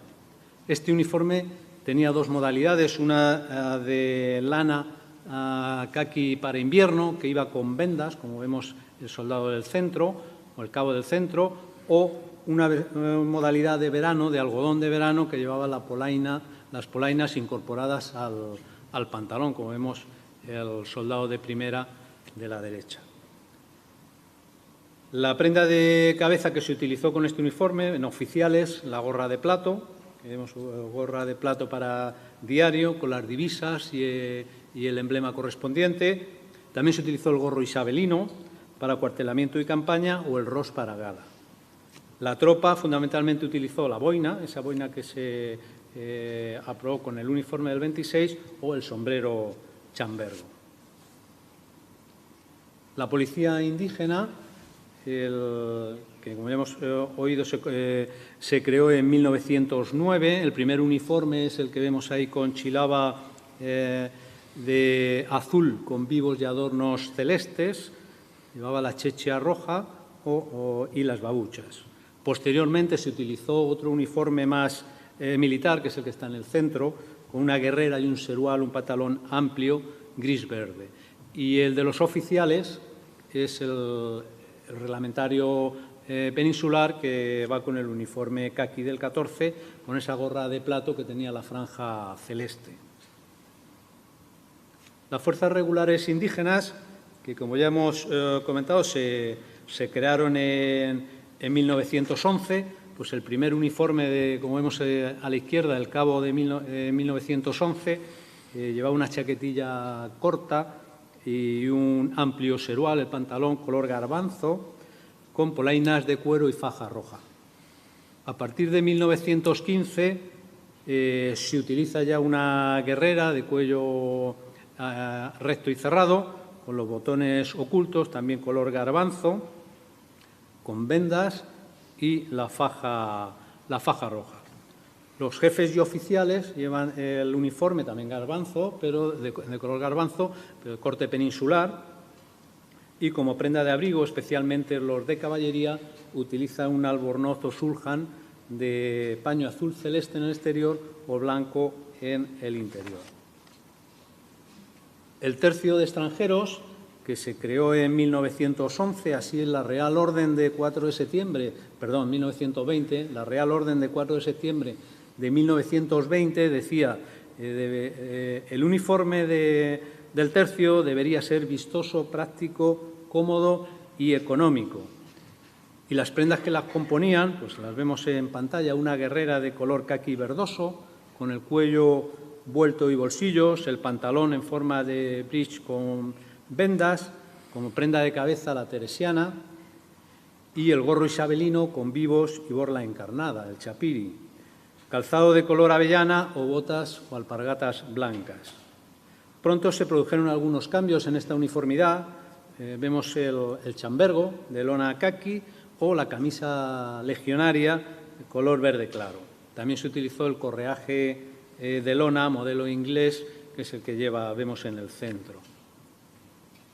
El uniforme de la mejala, sabemos que los oficiales, clases y tropa eran marroquíes y los jefes y oficiales españoles tenían carácter de instructores. El primer uniforme que vemos a la izquierda es esa chilaba de color pardo con los adornos y vivos de color verde, la checha roja o babuchas morunas. A partir de 1916 se utilizó ya una guerrera y serual caqui verdoso, turbante blanco o la checha roja, y los oficiales españoles con el uniforme de corte peninsular, con la gorra de plato, vemos que es de un color verde esmeralda, y la franja roja. Bien, pues vistas la evolución de estos uniformes que se utilizaron en la época, vamos a pasar a ver el resto de componentes de la uniformología, las divisas. Las divisas, según el reglamento de 1908, pues es la señal exterior que distingue o diferencia las diferentes categorías y empleos del personal militar. En este periodo, de 1908 a 1926, que nos dice el reglamento de 1908, los generales conservaron los mismos entorchados de la época anterior. Es decir, el capitán general llevaba 3 entorchados dorados, o bien en la divisa los 2 bastones de mando cruzados con 3 estrellas de 4 puntas doradas. El teniente general 2, el general de división 1. El general de brigada también llevaba una, pero era de color plateado. Este reglamento de 1908 también nos dice las divisas para jefes y oficiales. Aquí, como un punto importante, se suprimieron los galones en prendas de cabeza y mangas que habían sido utilizadas durante la segunda mitad del siglo XIX. Entonces, quedaron para los jefes las estrellas de 8 puntas y para los oficiales las estrellas de 6 puntas. Las clases de tropa, pues según la ley de 15 de noviembre de 1919, pues son las que vemos aquí: suboficial, brigada, sargento, cabo y soldado primero, con estas divisas. Los emblemas constituyen la señal de identidad de los miembros de las Fuerzas Armadas. Nos van a decir a qué arma o cuerpo pertenecen, su especialidad fundamental o a qué unidad pertenece. En 1908 las unidades de infantería normalmente llevaban el número del regimiento en el cuello. Este mismo reglamento establece el emblema para la Academia de Infantería, que son 2 fusiles con bayoneta calada cruzados en aspa, una cornetilla y corona real, que vemos que será la base para el emblema del arma de infantería. Futuro. En caballería, en 1909, el reglamento de 1909 nos dice que el emblema de caballería va a estar formado por 2 sables cruzados y 2 lanzas, que también será la base para el emblema del arma definitivo de caballería, como vemos ya en 1914, el emblema que llevaba el grupo de escuadrones del Larache. El emblema del Regimiento de Caballería Alcántara, pues ya lo hemos comentado, lleva la cruz flor delisada de la Orden Militar de Caballería Alcántara. Los emblemas de artillería e ingenieros, pues la bomba y el castillo típico de estas armas. Emblemas de la policía indígena. La policía indígena, el emblema, vemos que lleva una estrella de 5 puntas, media luna debajo y corona real.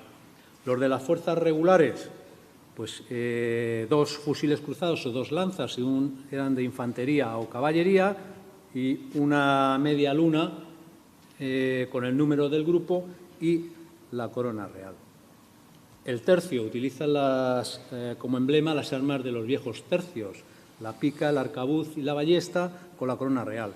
El emblema de la mejala, 2 triángulos cruzados formando una estrella de 6 puntas. En cuanto a distintivos, pues son símbolos que nos van a decir las cualidades o circunstancias que distinguen a quien los ostenta. Durante el reinado de Alfonso XIII, las variaciones que hubo sobre los distintivos fundamentalmente fueron los distintivos de permanencia. En concreto, en 1923 se aprobaron los distintivos para generales, jefes y oficiales de permanencia en regulares, en el tercio de extranjeros, en la policía indígena y el La Mejala, que son los que vemos en pantalla, con una barra roja como permanencia de 1 año o doradas, permanencia de 5 años. Y ya pasamos para ver el resto de complementos que estamos viendo, sí, son 2 minutos, las condecoraciones. Las condecoraciones, una recompensa, es el acto premial que debe seguir a una conducta meritoria. En la campaña del RIF, bueno, pues se concedieron numerosas condecoraciones en premio al valor y méritos contraídos, tanto a título individual como colectivo. Se concedieron varias medallas, la medalla conmemorativa de Melilla, que en recuerdo a las operaciones de campaña en el territorio del RIF entre 1909 y 1912, que es la que estamos viendo en 2 versiones, plata o bronce, bronce para la tropa. La medalla de África, también conmemorativa, para conmemorar aquellos servicios prestados por la acción militar o civil en África que no fueran de las campañas del RIF, o la medalla de la paz de Marruecos, que se creó en 1927 con carácter hereditario para conmemorar la terminación de la acción militar encomendada a España en la zona norte del protectorado.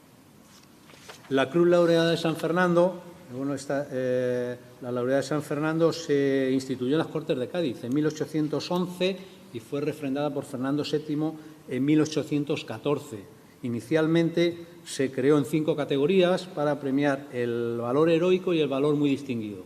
Ya en 1920 se suprimieron la primera y tercera clase, que eran las del valor muy distinguido, y permanecieron exclusivamente las del valor heroico, para darle más prestigio a la orden. Aquí vemos la cruz individual formada por esas 4 espadas y corona de laurel, las espadas unidas por su empuñadura, la laureada colectiva, que lleva esa corbata para las unidades que tienen bandera o estandarte, y la insignia individual que se colocaba en el antebrazo de la manga izquierda de los que habían participado en la acción.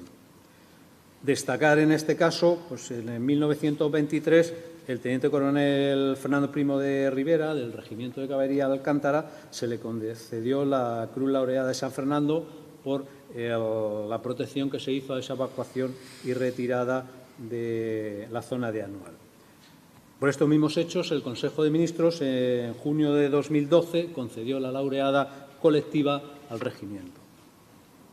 La medalla militar también fue instituida en 1918 por méritos de guerra de soldado general para el valor muy distinguido.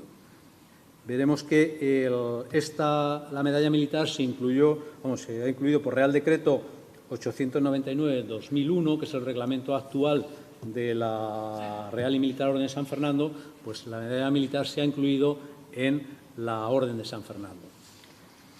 La Real Orden, por Real Orden de septiembre de 1922, que se confirmó luego en Diario Oficial de 1925, se le concedió la medalla militar individual al teniente coronel de Infantería José Millán Astrain y Terreros por sus méritos y distinguidos servicios al frente del Tercio de Extranjeros. Y ya para terminar, la Cruz del Mérito Militar, que fue instituida por Isabel II en 1864 para premiar aquellas acciones de valor y mérito que no llegasen a alcanzar su grado máximo. Se creó inicialmente en 4 categorías para generales, jefes y oficiales, y en 1868 se incluyó a la tropa con una cruz de plata, que es como la que vemos a la derecha, con 2 distintivos, distintivo rojo por méritos de guerra o distintivo blanco por méritos especiales. Y muy rápido, pero hemos terminado, es lo que yo quería comentar sobre el aspecto de la uniformología. Muchas gracias. Muy bien, muchas gracias. Bueno, tenemos unos minutos, pocos, porque no hemos extendido en las comunicaciones, por si hay alguien que quiere hacer alguna pregunta a cualquiera de los intervinientes, desde el ponente hasta los que acaban de concluir. Para que no nos dispersemos, sobre todo, me gustaría que levantaran la mano los que tienen alguna pregunta que hacer para cuantificar. Y así. Vale. Tenemos 2 manos levantadas allí al final. Si empezamos. Sí, sí, sí. Ujú.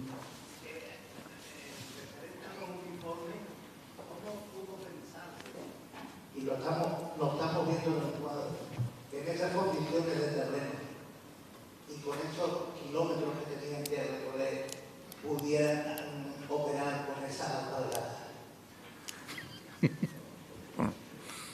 Bueno, buena pregunta. En cuanto a los uniformes de la época, de principios del siglo XX, toda esa evolución que hemos visto de la uniformidad lo que pretendía fundamentalmente y basado en este territorio era el investigar o obtener un uniforme que fuera lo más cómodo posible para poder actuar en zonas como era el protectorado de Marruecos. Y así hemos visto que en principio se utilizó el uniforme de rayadillo, que era un uniforme que ya se había utilizado en las zonas de ultramar, en Cuba, Puerto Rico y Filipinas, que era un uniforme muy apropiado para los terrenos cálidos y se utilizaba normalmente pues, con unas alpargatas, zapatillas que de siempre han sido muy cómodas para este terreno. Y luego, la evolución que hemos visto de los uniformes de color caqui, la idea también fue fundamentalmente el dotar de uniformes cómodos para terreno cálido, que fundamentalmente los que hemos visto se utilizaron en Canarias, hemos visto Canarias, Baleares y los territorios de Marruecos, que bueno, se fue evolucionando hasta el uniforme caqui que hemos visto en 1926, que como hemos visto tenía dos modalidades, una de ellas en invierno y otra en verano. Luego, la preocupación por la uniformidad en esta época pues fue, entiendo, el buscar el uniforme lo más cómodo posible para actuar en este tipo de territorios. Muy bien, muchas gracias.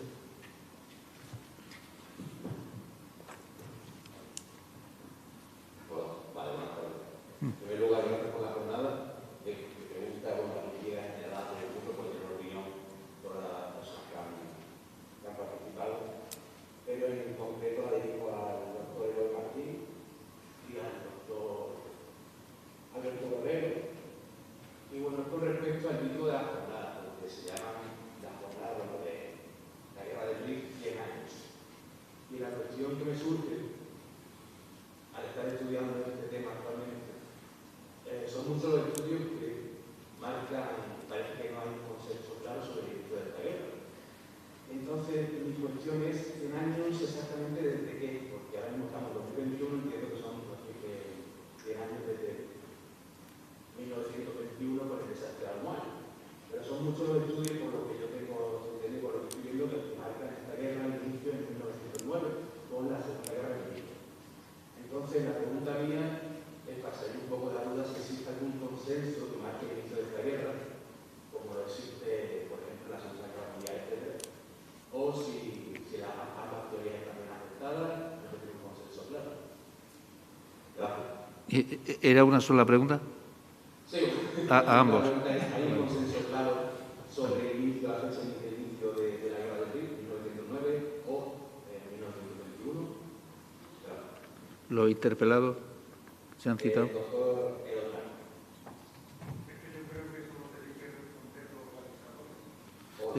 Perdona un momento, te van a pasar el micro. Aquí.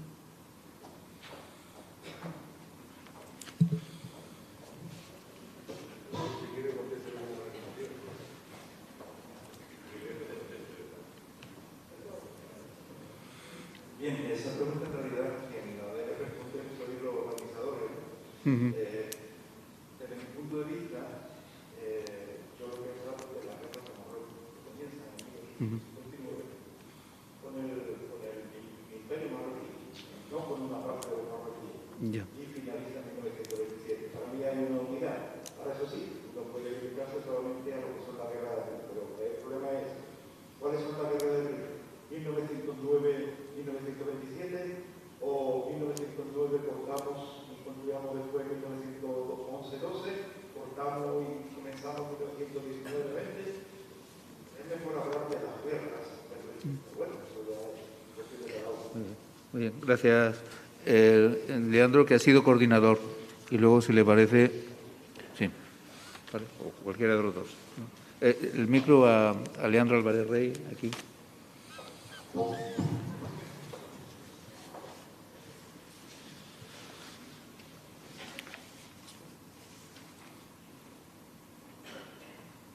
Bien, muy buena. En realidad lo que se conmemora este año es el año del desastre de Armual, que tuvo lugar en el verano de 1921 y que, como decía antes, es la palabra que inunda el 90% de los libros que se están publicando sobre lo que fue el conflicto. Bien, la idea de la jornada no era, porque nos apetecía irnos pareciendo un poco a nuestros vecinos franceses. No sé si recordarán que en el año 2015 se conmemoró los 200 años de la batalla de Waterloo, la derrota final de Napoleón, el final del Imperio francés, etc. En Waterloo se celebró en ese verano una serie de actos, una recreación gigantesca, a la que acudieron pues, desde Angela Merkel, el príncipe Carlos, los reyes de Bélgica, los reyes de Holanda. Allí fue todo el mundo, menos ni siquiera el cónsul francés. Cuando le preguntaron a Manuel Valls, en aquel momento, que era presidente del gobierno francés, que por qué Francia no había enviado a ningún representante a la batalla de Waterloo, pues la respuesta fue: Francia es un país que no acostumbra a conmemorar sus derrotas. A diferencia de los franceses, los españoles casi nos regocijamos en conmemorar nuestras derrotas más que nuestras victorias. Posiblemente se ha hablado mucho más, qué sé yo, de Rocoral que de Lepanto. Casi somos un país que nos gusta, y un poco la idea de la jornada es que no se focalizase en el tema de Anual. Se va a hablar de Anual, se está ya hablando de Anual, pero se está hablando también de una guerra que hace un siglo, por poner una fecha, desde 1909, podemos fechar el inicio de lo que es el conflicto en la región del Rif, que es donde se desarrolla básicamente lo que normalmente se llama la guerra de África, de ahí el nombre de africanista, o la guerra de Marruecos, lo cual es confuso con respecto a las otras guerras a las que se ha referido antes Eloy. Yo creo que el escenario fue básicamente la región del Rif, que fue, como decía antes, el regalito que países como Francia, Gran Bretaña, etc., nos cedieron a los españoles en la vencida y que después se ratificó en 1900. Una guerra que arranca pues un primeros incidentes entre los rifeños y esos trabajadores que están construyendo esta línea ferroviaria, que va a desencadenar ya un primer revés, aunque como se le llamó en ese momento fue el desastre del Barranco del Lobo, que fue el detonante de la Semana Trágica, que iba después a dar lugar, bueno, pues sí, a momentos victoriosos, como fue la ofensiva del Jerez en el año 12, pero que años después iba a desencadenar, porque desencadenó toda esta mal ejecutada y mal prevista ofensiva que desembocó en el desastre de Anual y Monterrey. Aunque es verdad, después del desastre vino el desembarco de Argentina. Nosotros lo que pretendíamos con la jornada es realizar una reflexión sobre lo que había supuesto la guerra del Rif, esa guerra que, por fechar entre 1909 y la definitiva pacificación del protectorado en el 27, significó desde el punto de vista de la historia, la evolución militar, los aspectos militares, los aspectos relacionados con la evolución política, con su impacto en la opinión pública, en la sociedad española, etc. Una guerra que iba a durar casi 20 años y que en buena medida consume y concentra muchos de los problemas que va a haber en nuestro país en ese primer tercio del siglo, que comienza pues, con la elevación al trono de Alfonso XIII en 1902 y el final de la monarquía y la proclamación de la Segunda República. Eso es lo que pretendíamos abarcar, es decir, la España de hace un siglo, desde lo que representó ese conflicto en lo que sería después nuestro conflicto. Gracias, Leandro. ¿Quiere intervenir? Sí, bueno, voy a colocar un granito de arena. El micro. Y ya concluimos, ¿no? Vamos a ver, si la pregunta se refiere a por qué el título de la jornada, es difícilmente contestada.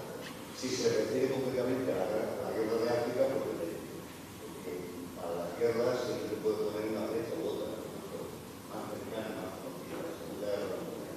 Empieza en abril del 39, cuando los alemanes ganan Polonia, o empieza cuando el Tratado de Versalles, que provoca la humillación de Alemania, la caída al final de la República de Weimar, la llegada del nazismo, la segunda del Real de Alemania y la recuperación.